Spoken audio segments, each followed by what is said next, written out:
Hi, it's George, and I'm going to be taking a little bit of a detour over the next few videos, and I'll bring it back to where we left off in a previous video, but I think it's important that for understanding we follow the journey that I took, we followed the route that I took to get to some of the epiphanies or revelations that I had. And so the question for this video, or the topic for this video, is, are we living in a simulation?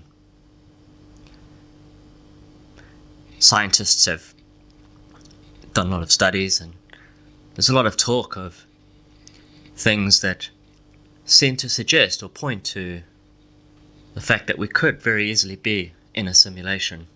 You know, The Matrix recently turned 20 years old, and I remember going to see that movie and having my mind absolutely blown. Like, my mind was blown wide open to the possibilities, to the idea that perhaps things were not as they seem.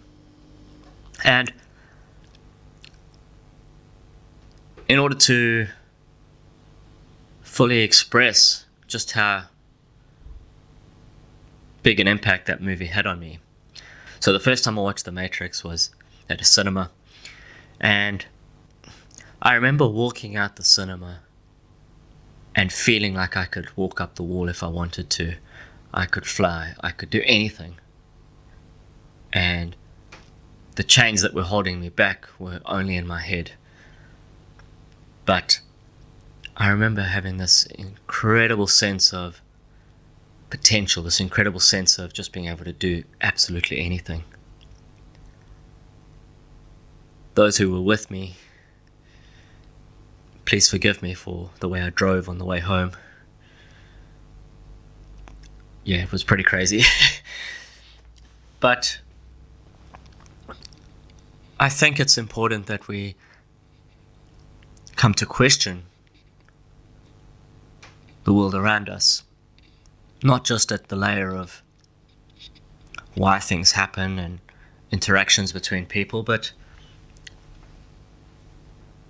at a philosophical level, but at a level of what is reality? Is reality what we even think it is? The reason we could potentially be in a simulation is that the rules don't seem to work across the board. The rules of nature, the laws, the scientific principles that we have discovered don't make sense. They might make sense in one particular area, but in another area they break down, and we have to rewrite those laws and come up with new ones. And there's a line of thinking that says that's evidence that we are in a simulation. I'm not going to go too deeply into it, but the basics are there's a difference between relativity and quantum mechanics, and the gist of it is that at a very large scale things operate very differently, and the rules seem very different to at a very small scale, and the same rules don't work across both. So what do we do with science? How do scientists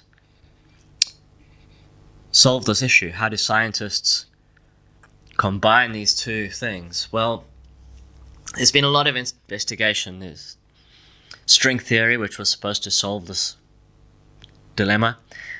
It never really did. But that's not my point. My point is that maybe we can't know. My point is that in science, we use the model that seems to work until another model comes along. And if we have two models, and in some circumstances the one model works, then that's the model we apply to those circumstances. And if under other circumstances a different model applies, then under those circumstances we apply that model.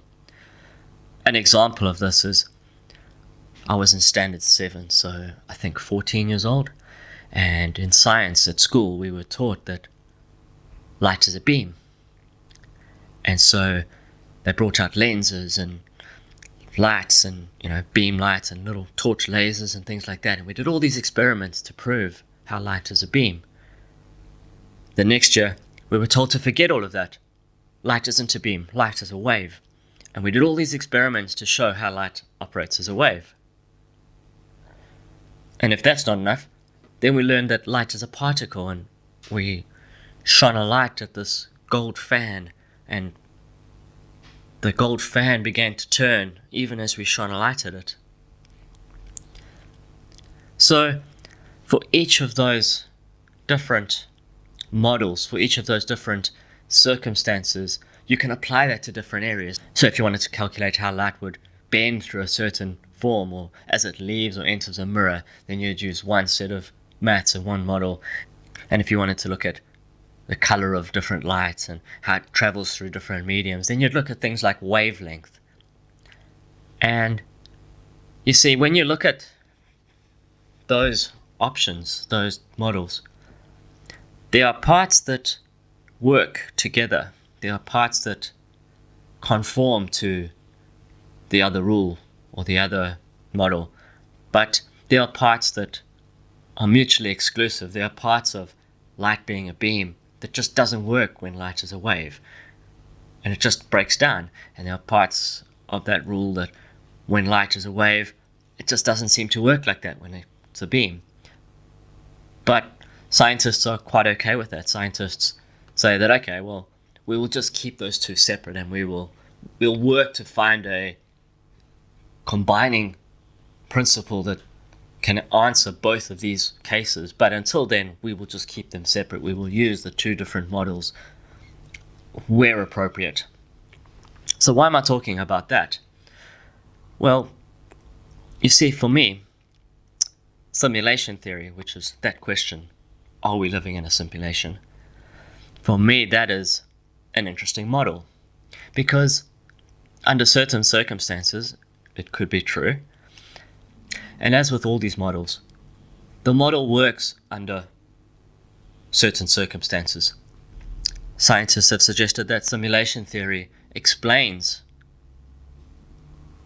relativity and quantum mechanics. It explains light as a wave and light as a beam, light as a particle. They say that simulation theory is a model that could potentially incorporate all of those other models. So, where am I getting at with this? What if we are in a simulation? What if simulation theory could also answer creation versus evolution? No, stick with me for a bit. Just stick with me. Hold on. So, I don't know if any of you have ever played SimCity.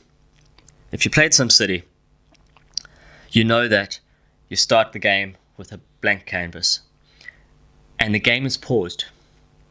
And so, with the game paused, you can go and place buildings, and you can place your roads, and you can seed trees, and change the features of the land. You can build mountains, and you can create valleys, and put rivers in, and things like that. And then you can hit that play button, and then things start to move, and things start to happen.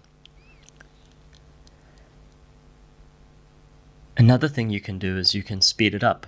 So, I don't remember the exact terminology that the game used, but I know that you could choose different animals for different speeds, and the one was very, very fast. And so you would watch your city develop a lot faster, and another animal was a bit slower, and you could slow things down and manage things a little bit better. So if there was a natural disaster or something like that, you could manage it a bit better. Or you could pause it if you wanted to go to the bathroom or something for a bit. So I think that if simulation theory is correct, then the argument for evolution and creation are now no longer mutually exclusive. They're no longer completely the opposite. Hypothetically, what happens if we are in a simulation and God, for want of another name, hit that pause button right at the beginning and spent a day creating stuff in the simulation? And then overnight, instead of hitting pause, he hit that fast forward button, maybe 10,000 times normal speed. He comes back in the morning and, yes, look at that. That's good. Let's pause. Let's create a few more things. And then the next day, the same thing. And over 6 days, he sits at the computer during the day and creates and pauses and unpauses and looks at how things are going, and maybe goes for lunch and hits that fast forward button again, and the universe develops. And what happens if on that last day he created humans? And so maybe in creating life on Earth, he started with a few cells and developed it and hit that fast forward button and saw how things figured out, and those dinosaurs, those are a little bit problematic. All right, let's create a meteor strike and wipe out those dinosaurs, and we'll use some of the life left over and evolve that into something else. And the next day, we've got animals, and you develop that a bit more and hit that fast forward button again, and the next day we've got people. You see, for the longest time, science has seemed to be against religion. Scientists seem to be in opposition to religion. It's looked like science and religion have been these two opposite forces. But my belief is that God is a God of science. God is a God of law and order and setting up rules and principles. And so, when I was younger, that was quite difficult for me. I had to just accept that maybe I didn't know everything. And I had to accept that maybe things weren't knowable, but I was sure that God existed. But I wasn't sure how that tied in with things like evolution and what we know of the world. Am I saying that I actually believe we're in a simulation? I don't know. I do know that, as with science, if a model seems to fit, then it's useful to use that model to understand how things work. It's a useful tool in order to do calculations. It's a useful tool in order to set your mind at ease, almost, about the way things work. And so I've come to think of simulation theory as a what if. I've come to think of it as a possible explanation of how things work, how the universe works, how science and religion can be brought together. And not just any religion. I've got to be particular about that, I guess. I've got to say that science and Christianity and the way the Bible seems to have presented things, just because that's what I understand. And with all my research and thinking about it, that's what seems to make the most sense to me. But if you'd like to suggest maybe other religions that have similarities that could be incorporated into this model, by all means, chuck them in the comments. So let's have a look. I think that it's important that we have a possible explanation for how we can at once have both science and Christianity in the same sentence, and how we can have Christians that are scientists and scientists that are Christians, and how we can believe in science but also believe in a God that's created us and that created this whole thing. I have a family friend who suggested that in Genesis, where God says, "Let us create man in our image," that word could have been translated as, "Let us create man in our imagination." I don't think that's right, but I think that that's what got me started looking into this. It got me started at looking at, perhaps we are in a simulation. Why is this important? It's not important because I'm saying simulation theory is the real deal. I'm not saying simulation theory is proven or my belief. I'm not saying that simulation theory is necessarily right, but it's a model that allows me to look at the world in a way that can consolidate science and Christianity. Why is this important in relation to my previous videos? I talked about how I was jealous of those people with salvation experiences that had maybe been drug addicts or drug dealers or crime bosses and then got saved and were miraculously healed of their addictions, were miraculously turned away from their lives of crime and just no longer wanted to do bad things. And I said how I hadn't really had an experience of that same Jesus, of that same Savior. That's not entirely true. But I had to explain the simulation theory in order to put that into context of how I experienced this. So July last year, I'd been thinking about simulation theory quite a bit, and I'd been doing quite a bit of writing about it. And I was at a conference that our church runs here in Auckland. And at this conference, I think we were praying or something. And I had a moment where I was looking at simulation theory, just in terms of how miracles can occur and how if we're in a simulation, then none of this around us matters. None of this is really real. None of it is permanent, I guess is the proper term.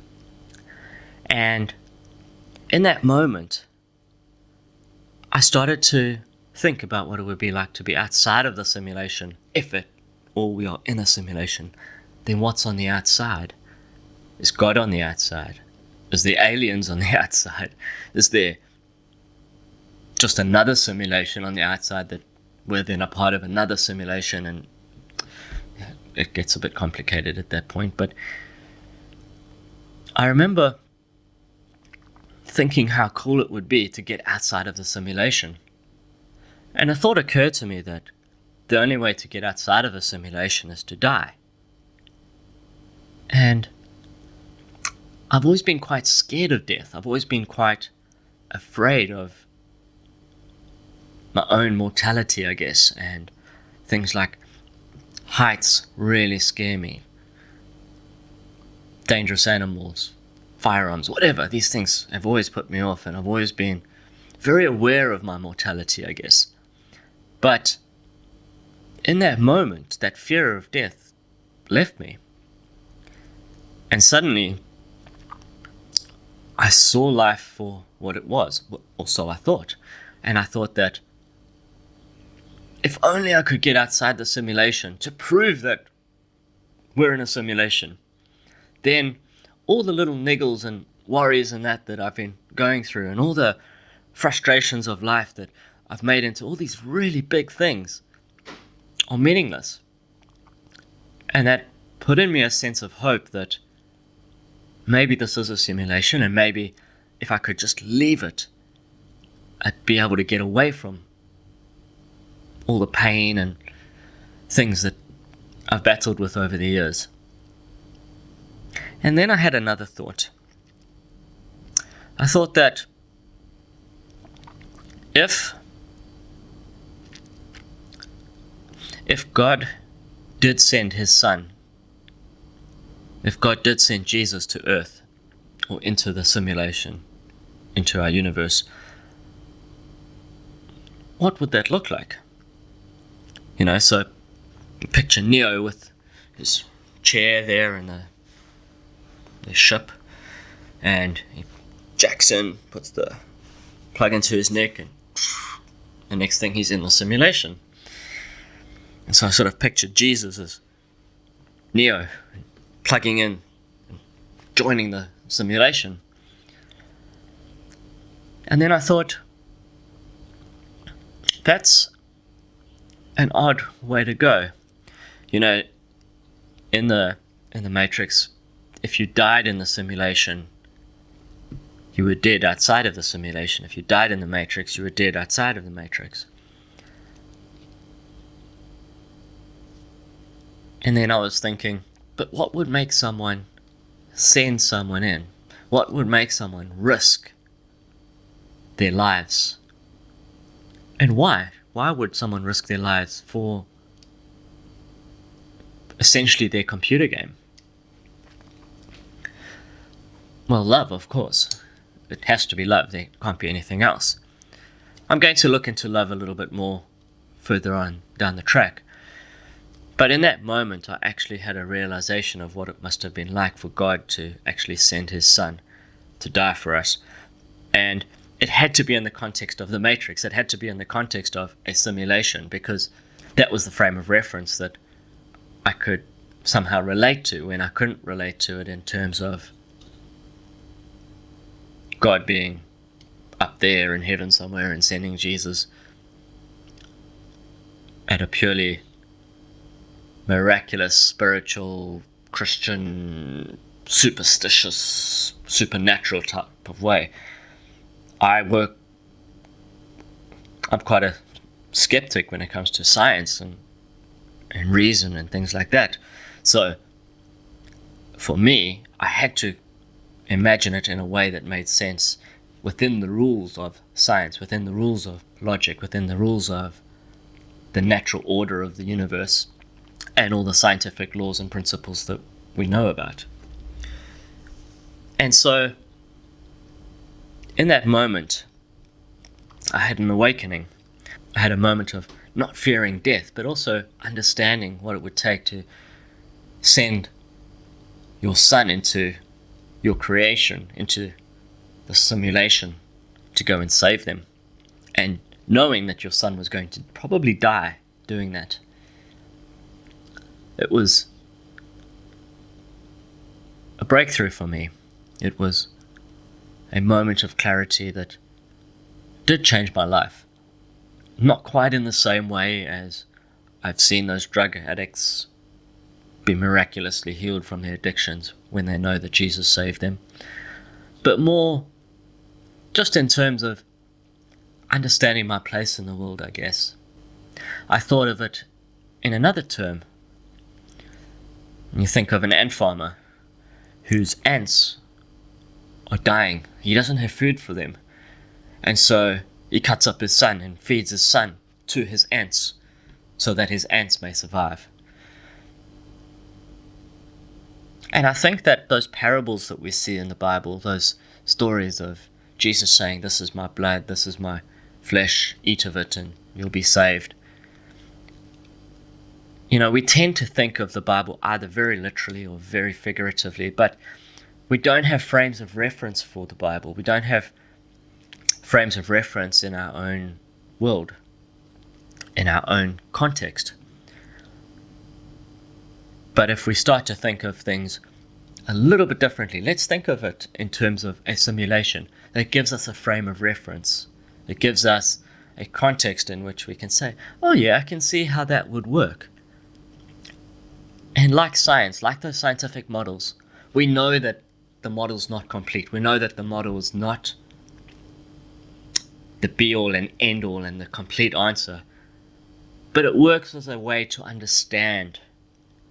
It works as a way of us figuring things out until such time as we get a new model and a more complete answer on how relativity and quantum mechanics may fit together, how light is a beam and light is a particle, or light is a wave. And I'd like to encourage you just to have that thought, just to spend some time thinking, being a little bit more open to what happens if we're in a simulation, or come up with your own model, I suppose. But rather than hating on people that think differently to you, rather than hating on people that seem to have a completely different worldview, I think if we can see things from another point of view, that maybe we're not right or wrong, but we're just looking at the same thing from a different angle. And in order to make your way in this world, in order to live in this world, sometimes we need to see things from other people's points of view, or from another completely different point of view, for that matter. But let's be open to it. Let's be open to exploring the way the world works around us from other angles and not just get caught up in what you think you believe, because beliefs can change when you see a little bit more, when you open the next page that explains something in a different way. Thank you for joining me. I hope you got something out of this, and I'd love to hear from you in the comments. Do you think we're in a simulation? I hope you'd share this with others who you think might enjoy it or get something out of it. And why not hit that like button, hit the subscribe button, and I'll see you next time.